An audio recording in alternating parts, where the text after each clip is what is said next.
Ayun ang tanawan lang, kabilang bundok lang pagitan natin mga part. Napakaganda talaga doon sa pinuntahan natin. Ganun ang yan, ganyang nakikita nyo yung view buhat dito. Ito yung medyo pinaka challenging para sa akin, yung pag-akit-akit sa mga matataas na lugar. Malapit na tayo dito sa tower.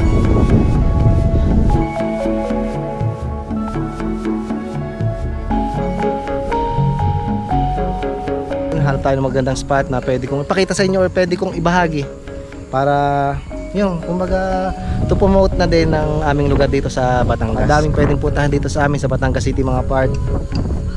At kabi-kabila dito sa mga kabundukan, may magagandang pwedeng pasyalan, pwedeng puntahan at pwedeng pagmuni-munihan para sa mga kagaya ko na nature lover.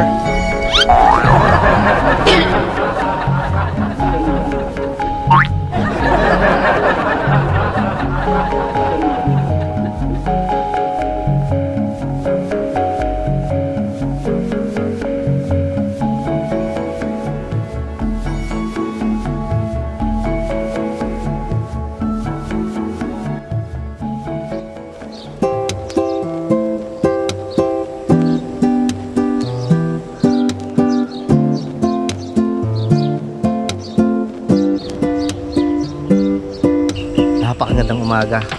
Ang taas agad ng sikat ng araw. Time check 8:25 ng umaga. At andito tayo sa parting Talumpok dito sa Batangas City. At dito sa unahan ko mga part, hindi ko lang alam kung visible sa inyo, kagaya ng lagi kong sinasabi, pero kitang kita dito, buhat dito sa kinatatayuan ko, yung bahay sa bato. Tapos sa kabilang banda yung mga tower sa Mount Banoy. Ano nga ba ang dahilan kung bakit andito tayo sa parting kabundukan dito sa Batangas City? Siguro kumbaga continuation or gagawin kong kadugsong nung last vlog natin nung nagpunta tayo sa Taysan, Batangas. Itong last vlog ko lang kung napanood yung mga part. At pasensya na nga pala muna at siguro mga 2 weeks na mahigit na hindi nasundan yung vlog na yon. So ngayon lang ako nagkameron ng pagkakataon mga part kasi alam naman natin siguro sa mga nanonood sa akin na taga dito sa Batangas ay palaging umuulan. Tuwing na lang araw ng linggo na siyang natataon na araw na wala tayong trabaho, na yun yung ginagawa nating araw para makapag-video. Ang ganda talaga dito ng view. Kita nyo. Hindi ko lang alam kung ma-appreciate nyo sa video. Pero napakaganda, no? Dito na ako nag-umpisa mag-vlog kasi medyo talagang yung ramdam nyo yung kapayapaan ng lugar. Kaya napatigil talaga ako. At kita nyo mga part. Rinig nyo?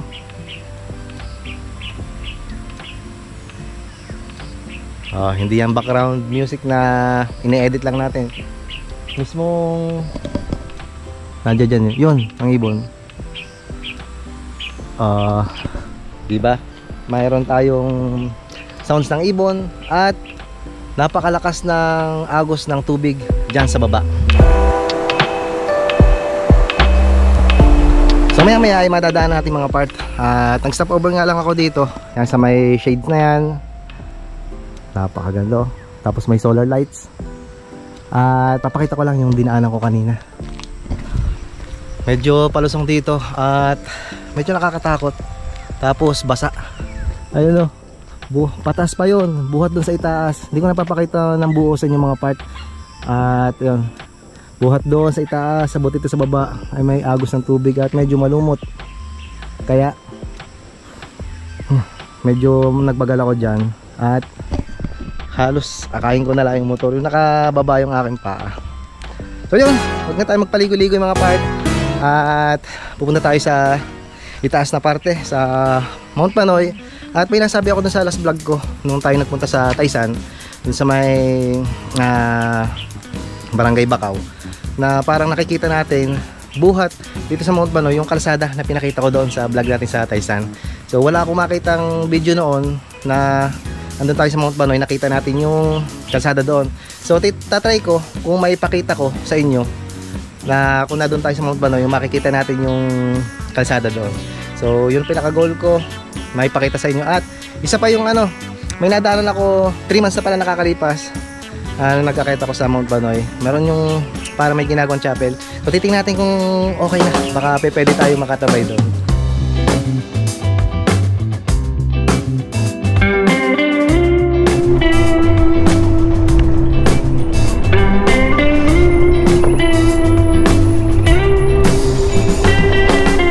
Malakas nga yung agos. Titigil lang tayo. Dinig ko buto sa ating tinigilan. Yan. Oops, ano kaya yun?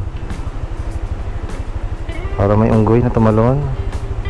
May unggoy na ba sa parting ito? Wala pa naman. Nag-iisip lang ako ng kung ano. Lord, maraming salamat po.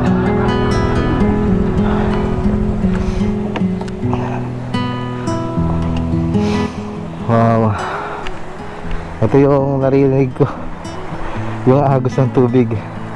Buhat yan sa kabundukan ng Mount Banoy mga part. Yan sa paanan, sa pataas. Yan nagmumula yan. Tapos dito, wow, tabi-tabi po.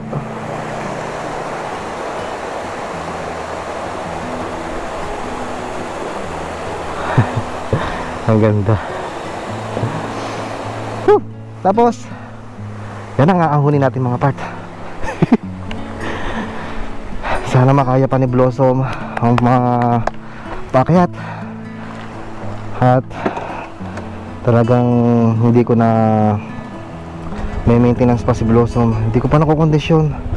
Kaya hindi pa din tayo masyado makapag biyahe ng maliw-layo mga part. Last time na dumaan ako dito, hindi pa to ayos. Wala pa itong wall. Oh, ang ganda oh. Tigil nga tayo. Ayan oh. Boom. Napakaganda. Tapos doon sa kabilang bahaging yon, doon tayo tumigil. Ang ganda pala. Tapos natatanaw na yung ibaba ng Batangas City. Hindi lang masyadong visible mga part kasi foggy ngayon. Napakaganda. Nakakamiss din talaga na umakyat dito. Kahit na minsan nagdadalawang isip ako na iakyat dito si Blossom. Kasi nga hindi siya nakakondisyon. Pero tiwala naman ako kay Blossom na makakakyat siya dito. Kaso medyo nag-aalangan lang na baka hindi natin masasabi na magka-trouble or kung ano man. Pero huwag kayong mag-alala mga part. Ang kalimitan lang naman na magiging kalaban natin dito yung nangyari sa akin dati dito. Nakasama ko si mami na nawalan kami ng preno nung pababa na. So alam ko na naman yung gagawin. Bago ako umalis ng bahay ay nag-adjust ako ng preno para maging safe tayo. Tapos ang gagawin natin kapag pababa na tayo ay hindi tayo mamadali na makababa. So siguro mga every 5 minutes titigil tayo para makapagpahinga yung ating preno. So ramdam na dito mga part ang sobrang lamig. May jeepney dito sa itaas oh. Okay din to na service of jeepney. Ay meron ditong ginagawang may swimming pool, infinity pool. Tapos ang ganda, sino kaya may-ari niya no? Tapos kita yung view. Ay grabe. Ay, ang lamig. Lalo pa ngayon magpapasko ng mga part. Ang kalaban lang dito ay yung tagulan. Kaya kapag pupunta kayo dito mga part, huwag nyo itatao na umuulan or kakaulan lang. Pero kagabi lang mga part ay umulan. Kaya medyo nag-aalanganin ako. Buti na lang at tuyo na itong mga itong kalsada dito. Buti na lang. Pero ingat din lang tayo mga part sa pag-akyat dito sa Mount Banoy kasi may mga parte na may mga lumot. So may mapipili naman na daan na hindi masyado malumot. Ayan yung parting tabi may lumot yan. So medyo gigita tayo pero tingin-tingin lang tayo sa kasalubong, baka may kasalubong tayo. Ano kaya mga part ang mabibigay na sorpresa sa atin ngayon ng Mount Banoy sa pag-akyat natin? Kasi tuwing ako umakyat dito, o tuwing ako umakyat dito, nawawala yung aking why. ay may mga sorpresang dala dito ang Mount Banoy. Every time na tayo aakyat ay may mga bago na nadadagdag, na siya nagpapaganda lalo dito at nakapagbibigay ng magandang tanawin, at nakapagbibigay syempre ng saya sa mga pupunta dito. Syempre yung bang aakyat ka dito para makapag-relax, makapagmuni-muni, tapos ang gaganda pa nung nakikita mo dito. Kaya ay, sobra talagang blessed tayo na may mga lugar tayo na ganito. Wow, ang taas na natin. Oh. Kaya pa din talaga ni Blossom. Pero may isa ko napansin mga part, ang init kanina pero pagdating sa parting ito, diklom. Pero sigurado naman ako na hindi yan basta-basta uulan, kasi ang klima dito sa itaas mga part ng bundok ay anime palagi na lang umuulan. Kasi kung nasa sa baba kayo at matatanaw nyo dito, ay antay ka lang. May bago dito. Siguro i-develop tong parting ito. Nakita nyo yan, wala yan dati oh. Pag dumadaan tayo, talagang may sorpresa. Hindi na ako mapakali kung ano yung ilalagay doon na maganda. Hidden Bonsai Garden. Meron mga tindahan doon ng bonsai. So, may mga tindahan dito mga part sa paanan. Kaya kapag paket kayo na wala kayong dalang pagkain ay siguradong magbilang kayo. Oy, Haven Campsite. May campsite na din. Grabe naman yun sir oh. Overlooking, inquire inside.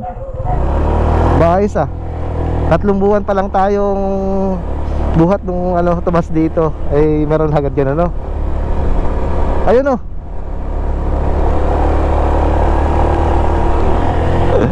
Parang halos pagawa na yung nakita ko dati. Ano kaya itong ginagawang to? Tangke ng tubig na yari sa semento. Medyo sumikat ulit ang araw mga part. Tinatabasan sa parting ito. Ang ganda dun. Sayang, kakatigil lang natin. Kung tayo ay may titigil, ay magtatagal tayo. Ay tinatabasan to. Inaayos nila yung daan. Siguro mga lokal, mga taga dito. Kasi medyo na nga naman, ay puro campsite na dito. Ito mga part, may kwento ako dito sa campsite na to. At ito siguro gagawing campsite na din. Ayan ang dami ng nakatento. Mamaya ikikwento ko sa inyo mga part. May kwento ako dyan eh. Ganda ay chapel nga. Grabe, hindi pa pala hindi pa ata pwede na magpicture. Ito yung paborito kong stopoveran eh. Sana hindi sa private sana hindi pagdamot ng may-ari oh. Ang chapel, ang ganda. Tapos yan tapos ang baba ng kaulapan. Tapos sa parting yun parang didevelop, tsaka ito gagawin na puro campsite na dito mga part. Sa mga nakakapanood sa akin dito na mahilig sa pagka-camping, mga part, napakadami na dito. Umakyat kayo dito sa Mount Banoy, especially yung mga nagmo-motocamp, kayang-kaya. Ang ganda nito dadaanan natin Woohoo! Napakalamig ng hangin. Paskong Pasko na mga part. September pa lang, pero napakalamig na dito. Sobrang nipis ng ating suot na damit. So maya ikikwento ko mga part kung yung sinasabi ko na may kwento ako dun sa campsite na yon. Hindi ko lang sigurado kung anong pangalan ng campsite na yon, pero may napapanood na ako sa Facebook na mga nagkakamp doon. Campsite na talaga yon. At saka kita nyo naman kanina na may mga tent. Grabe, ang ganda ng daan pataas. Ano man tawag sa ganyang damo? Ang ganda. Nandito na tayo sa taas mga part. Dito ang madami pa ding campsite. Ay grabe. Ay Ang ganda na. Dito muna tayo. Welcome to Mount Banoy. Kahit na palagi ko itong pinupuntahan, hindi ako magsasawa na bumalik-balik dito. Ito isa sa pinagmamalaki ng aming lugar dito sa Batangas City, Mount Banoy. Akay lang. Oh, akay.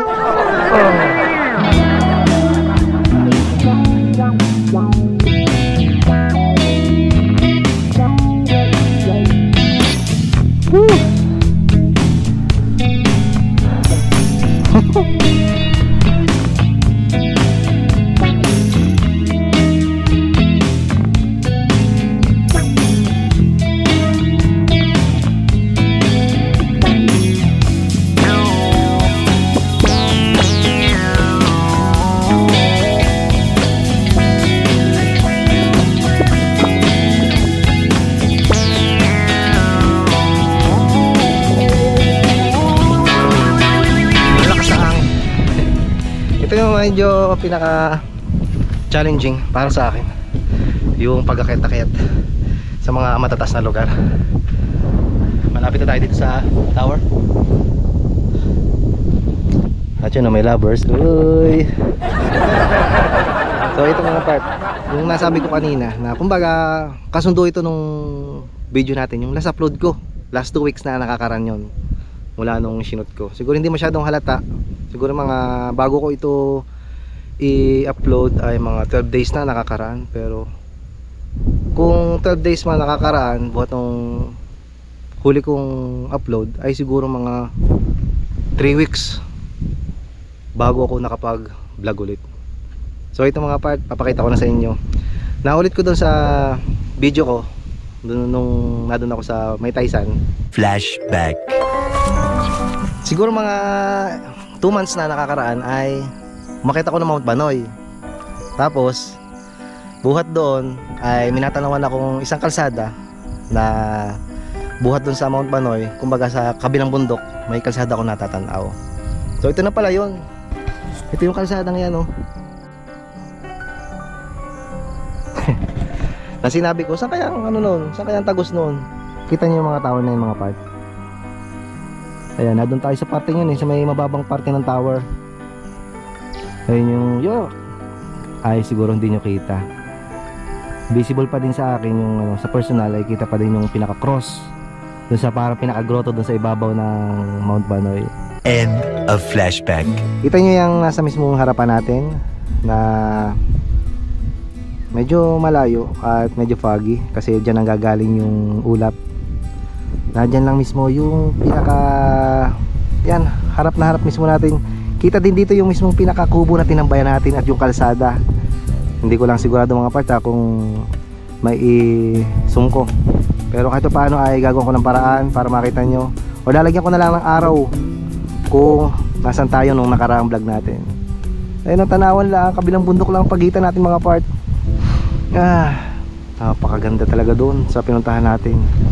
Ganun yan, ganyang nakikita nyo yung view buhat dito kung tatanawin doon. At yung nakita nyo yung vlog ko nung nakaraan ay buhat doon papunta naman dito. Napakaganda ng mga kabundukan dyan sa harapan natin.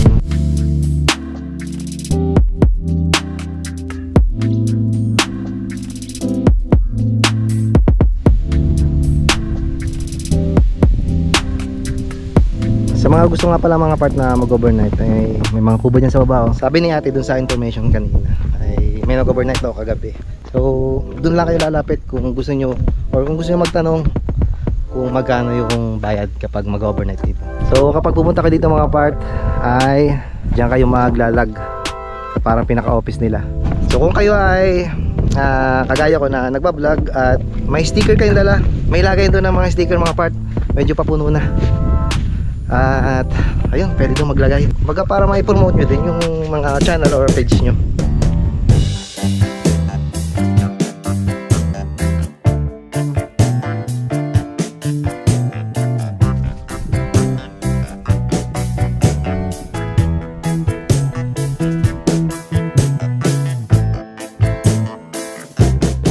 Okay, pababa na tayo mga part. Napakalamig dito, lalo na kapag December. Pupunta ulit ako dito bago magpasko siguro, or siguro bago mag New Year, ganon. So yun, aba, teka muna, dito yung mga nagtatabas, pero kinukuha din nila, oh, para kumbaga siguro pangumpay. Oh, so ito yung pinaka medyo nakakakaba mga part kapag akit kayo dito sa Mount Manoy. Ayan na, oh, katarik. Pero ngayon may tayo titigil mga part. So dito ko na nga pala mga part kikwento. At dun sa itaas ay napaka teka lang, nakita ko na magandang spot. Ano? Yan, nice spot. Wow. Kung saan tayo napupunta, nadaanan ko lang. Ito yung daan sa likod na natin. Tapos may nakita lang akong maliit na daanan na pwedeng paglusutan ni Blossom. At titingnan na natin ito. Wala mo siguro masama kung magtitingin-tingin lang tayo dito. Pero pag pinagbawalan tayo, ay pabalik tayo. Noy, huwag sanang matapang yung baka. Ayun, ang ganda na spot dito mga part. Ayan, tama-tama. Ito na yung ginagawang chapel, oh. Ayan, oh, napakaganda. Yahoo! Grabe mga part, sobrang napakaganda nito kapag nangyari. Sabi dun sa itaas, tambay lang tayo dito. Sabi dun sa itaas ni na kuya, dun sa may information, dun sa may itaas ng sa may Mount Manoy na pinanggaling natin kanina, ito daw ay pag-aari ng pastor or pinagawa ng pastor, na siguro banda-banda dyan ay magkakameron ng misa. Pero hindi ko lang sigurado kung anong relihiyon. Pero sana naman ay pwede tayong bumisita kahit anong relihiyon na pwedeng gustong mag picture doon, kasi napakaganda mga part. Talagang super blessed tayo dito sa amin sa Batangas City na merong mga gantong magagandang tanawin at pautay-utay, at kada taon ay may mga nadadagdag na magagandang pwedeng pasyalan.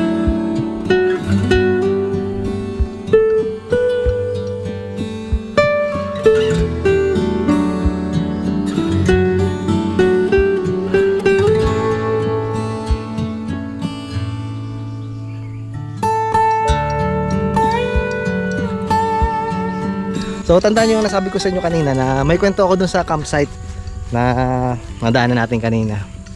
Tambay tayo, napakaganda dito.